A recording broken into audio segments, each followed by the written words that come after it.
बिस्मिल्लाहिर्रहमानिर्रहीम। अस्सलाम वालेकुम। आप देख रहे हैं कुकिंग विद सिद्रा फातिमा। आज मैं आपके साथ रेसिपी शेयर करूंगी चिकन मैकरोनी। रेस्टोरेंट स्टाइल में बहुत ही आसान तरीके से हम इस रेसिपी को रेडी करेंगे और ये वो तमाम अज्जा इसमें शामिल करेंगे जो आपके किचन में बहुत आसानी से आपको मिल जाएंगे। तो चलिए शुरू करते हैं यहाँ पे रेसिपी। तो चिकन मैकरोनी बनाने के लिए मैंने एल्बो मैकरोनी वाली शेप इस्तेमाल की है। आप कोई और शेप इस्तेमाल करना चाहें तो वो भी इस्तेमाल कर सकते हैं। तकरीबन हाफ़ पैकेट मैंने इस्तेमाल किया है। यहाँ पे पानी बॉयल होने के लिए रख दिया था मैंने, और जब पानी बॉयल होने शुरू हो गया तो मैंने इसमें मैकरोनी शामिल कर दी। 1.5 चम्मच मैंने तकरीबन इसमें टीस्पून मैंने शामिल किया था नमक का, और 2 टेबलस्पून मैंने ऑयल के शामिल किए थे। और तकरीबन इसका जो कुकिंग टाइम है, और इसको हमने बहुत ज़्यादा गला नहीं लेना, इस तरह से ये टूट जाती है। इसको तकरीबन आपने सिर्फ 8 मिनट तक जो है इसको बॉयल करना है। बॉयल करने के बाद आपने एक छन्नी में इसको डाल लेना है। ऊपर से आपने ठंडा पानी डालना है ताकि ये इसका जो कुकिंग प्रोसेस है वहाँ पे रुक जाए और ये ज़्यादा नरम ना हो जाए। फिर इसके ऊपर थोड़ा सा ऑयल लगा दें, मिक्स कर दें। इस तरह से ये चिपकेंगी भी नहीं और बहुत अच्छे तरीके से ये बिल्कुल जो इनकी शेप है वो भी बरकरार रहेगी। ठीक है जी। तो यहाँ पे मैंने चिकन लिया था तकरीबन 200 ग्राम, और इस तरह से हमने थोड़े से थिक स्लाइसिस इसकी कट कर लेने, बहुत लंबे स्लाइसिस नहीं, नॉर्मल स्लाइसिस कट किए हैं। इसको हम जो है मसाला लगाएंगे, कुछ स्पाइसेस लगाते हैं, जिसमें सबसे पहले मैंने तकरीबन 1 टीस्पून लहसुन का पाउडर, 1 टीस्पून मैंने अदरक का पाउडर इसमें इस्तेमाल किया है, 1 टीस्पून मैंने इसमें चिली फ्लेक्स जो है वो इस्तेमाल किए हैं। और इसके अलावा हम इसको अब सॉस लगाएंगे। ऑयस्टर सॉस मैंने ली है तकरीबन 1 टेबलस्पून। सॉस हम 1 टेबलस्पून की रेशो से लेंगे, और सोया सॉस भी हम 1 टेबलस्पून इसमें ऐड करेंगे, और इसके अलावा चिली सॉस भी 1 टेबलस्पून इस्तेमाल करेंगे, और इसके अलावा वोस्टरशायर सॉस जो है वो भी 1 चम्मच ही इस्तेमाल करेंगे।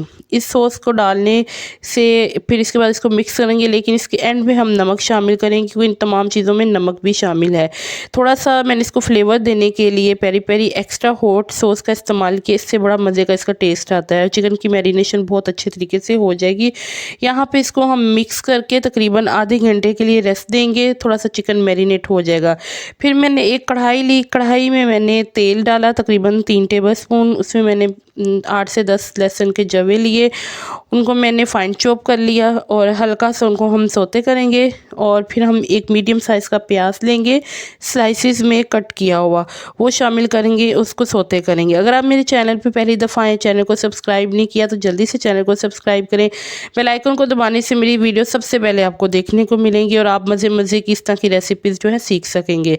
अच्छा जी, प्याज को सौते करने के बाद मैंने जो हमने रेडी किया हुआ था, मैरिनेट करके चिकन रखा हुआ था ना, वो मैंने शामिल कर दिया था। और चिकन को जब वो तकरीबन 5 मिनट तक कुक किया, उसके बाद मैंने एक टमाटर लिया, टमाटर को मैंने ग्राइंड कर लिया अच्छे तरीके से, उसका छिलका उतार के वो भी मैंने शामिल कर दिया। जी, तो यहाँ पे जो टमाटर हमने शामिल किया था उसको तकरीबन मैंने 5 मिनट तक कुक किया, उसका पानी खुश्क हो गया था, उसका बड़ा अच्छा फ्लेवर आ गया। उसके बाद मैंने एक गाजर को स्लाइसिस में कट कर लिया था। गाजर शामिल करने का मकसद पहले ये था क्योंकि गाजर थोड़ी सी सख्त होती है, तो उसको आप 2 से 3 मिनट तक अच्छे तरीके से कुक कर लें। तो इस तरह से ये होता है कि एक तो वो क्रंची क्रंची भी रहेगी और उसमें एक वो थोड़ी सी सॉफ्ट भी हो जाती है। तो इसके बाद स्पाइसेस शामिल किए मैंने इसमें, चिली फ्लेक्स और नमक शामिल किया। चिली फ्लेक्स 1 टीस्पून, नमक half teaspoon, soya sauce 1 tablespoon इसमें शामिल किया, और मैंने इसमें चिली सॉस 1 टेबलस्पून शामिल किया, और इसके अलावा इसमें हमने ऑयस्टर सॉस जो है 1 टेबलस्पून शामिल किया। इससे जो है वो बहुत अच्छा फ्लेवर इसमें आएगा। पूरा रेस्टोरेंट स्टाइल में जो खुशबू और जो आपको मज़ा आता है जब आप रेस्टोरेंट का खाते हैं, बाहर का खाना खाते हैं, तमाम सॉस ये शामिल करेंगे, ये वाले स्पाइसेस शामिल करेंगे, तो जो आपकी चीज़ है बिल्कुल परफेक्ट बनती है। ठीक है जी। यहाँ पे मैंने मिक्स हर्ब शामिल किए थे, किसी भी अच्छी ब्रांड के आप मिक्स हर्ब ले लीजिए क्योंकि इसकी खुशबू, और जब कुक करते हैं हम इसकी खुशबू और टेस्ट बहुत अच्छा आता है। 1 टीस्पून मैंने इसमें चिकन पाउडर भी शामिल किया था, इससे इसका टेस्ट जो है वो बहुत अच्छा आएगा। साथ ही हमने कैप्सिकम भी शामिल कर दी, यानी कि शिमला मिर्च को मैंने स्लाइसिस में कट कर लिया हुआ था। 2 अदद मैंने मीडियम साइज़ की शिमला मिर्च ली थी और वो भी मैंने शामिल कर दिया। अब इसको हमने 1 मिनट कुक करना है और इसके बाद साथ ही हमने इसमें जो हमने अपनी मैकरोनी बॉयल करके रखी हुई थी वो शामिल कर देनी है। तो आप देख सकते हैं कि हमने मैकरोनी को थोड़ा सा ऑयल लगाया था और ना हमने इसको ओवर कुक किया था कि ये टूट जाए। अगर आप ओवर कुक करते हैं तो इस तरह से होता है कि पास्ता, मैकरोनी, नूडल्स कुछ भी आप बनाते हो उसकी शेप ख़राब हो जाती है, स्टिकी हो जाते हैं। लेकिन आप देख सकते हैं कि अगर आपने अच्छे तरीके से वॉश किया है, 8 मिनट तक इसको कुक कर लें, आप बॉयल कर लें, उसके बाद अच्छे से वॉश कर लें ठंडे पानी से, तो आपकी मैकरोनी, पास्ता कुछ भी कभी भी ख़राब नहीं होगा, स्टिकी भी नहीं होगा। ठीक है जी, ये आपके लिए टिप है आज की। तो यहाँ पे देख सकते हैं कि ये चीज़ें हमने सारी शामिल कर दी, अच्छे से मिक्स कर दिया। यहाँ मैंने हाफ़ पैकेट जो है वो क्रीम ली थी, ऑप्शनल है, आपकी मर्ज़ी है अगर आप शामिल करना चाहें, क्योंकि बच्चे बहुत शौक़ से खाते हैं। तो यहाँ पे मैंने हाफ़ पैकेट जो इसमें क्रीम भी शामिल कर दी है, इससे टेस्ट इसका बहुत ही मज़े का आएगा। तो क्रीम डालने के बाद आपने अच्छे तरीके से इसको जो है मिक्स कर लेना है।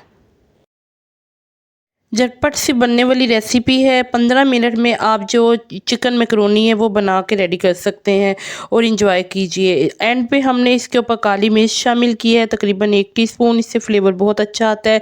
यहाँ पे इसको मैंने क्रीम डालने के बाद अच्छे से मिक्स कर लिया। आई होप कि मेरी आज की रेसिपी आपको ज़रूर अच्छी लगी होगी। इस रेसिपी को ज़रूर शेयर एंड लाइक कीजिए अपने दोस्तों के साथ, अपने फ्रेंड्स के साथ। इसको अब हम जो है सर्विंग डिश में डालेंगे और एंड पे ज़रूर दिखाऊँगी ये किस तरह की बनी है। आप भी इस रेसिपी को बनाएं और एंजॉय कीजिए और अपना फीडबैक ज़रूर दीजिएगा। चैनल को ज़रूर सब्सक्राइब करते जाएं। एंड पे इसके ऊपर थोड़े से मैंने पुदीना स्प्रिंकल कर दिया था, उससे इसकी खुशबू और इसका जायका बहुत ही अच्छा आता है। तो इंशाल्लाह ताला नेक्स्ट वीडियो में फिर आपके साथ मुलाकात होगी। आप भी इस रेसिपी को बनाएं, झटपट सी बनने वाली और मज़ेदार सी रेसिपी है। अपने बच्चों को, अपने फैमिली को, अपने फ्रेंड्स को ज़रूर ये खिलाएं बना के। Thank you.